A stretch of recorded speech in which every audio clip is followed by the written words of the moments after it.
காமவுக்குமானவன் சக்தி. இன்றைய பழமொழி காலம் பொன் போன்றது என்பது ஒரு பழமொழி. இதன் பொருள் காலம் மிகவும் விலைமதி பெற்றது. காலத்தை வீணாக்காமல் பயன்படுத்த வேண்டும். நன்றி. அனைவருக்கும் என் பெயர் கிருஷ்ணிகா. நான் 3ஆம் வகுப்பு பயிலும் மாணவி.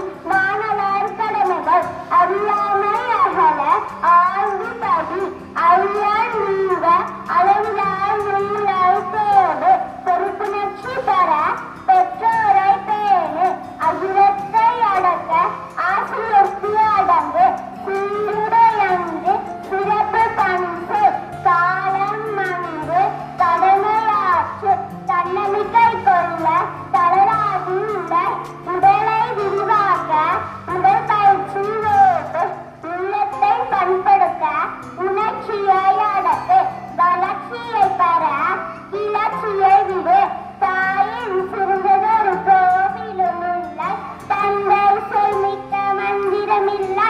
நன்றி.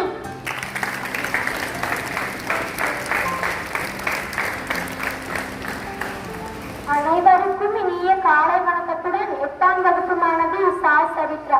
இன்றைய திருக்குறள் அதிகாரம் 2 வான் சிறப்பு. வானின்று உலகம் வழங்கி பெறுதலால்தான் அநேகம் இயங்குதல் காற்று. பொருள்: மழை பெய்வதால் உலக உயிர்கள் வாழ்ந்து வருவதால் மழையே அமிர்தமாகும். நன்றி.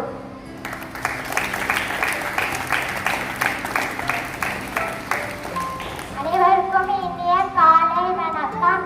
என் பெயர் உமா ஆசினி. 8ஆம் வகுப்பு மாணவி.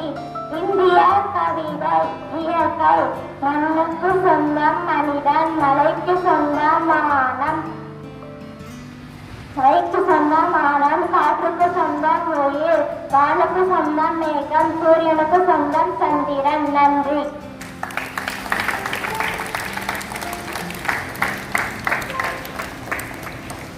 Happy birthday to M. Arun Devan from 3rd standard.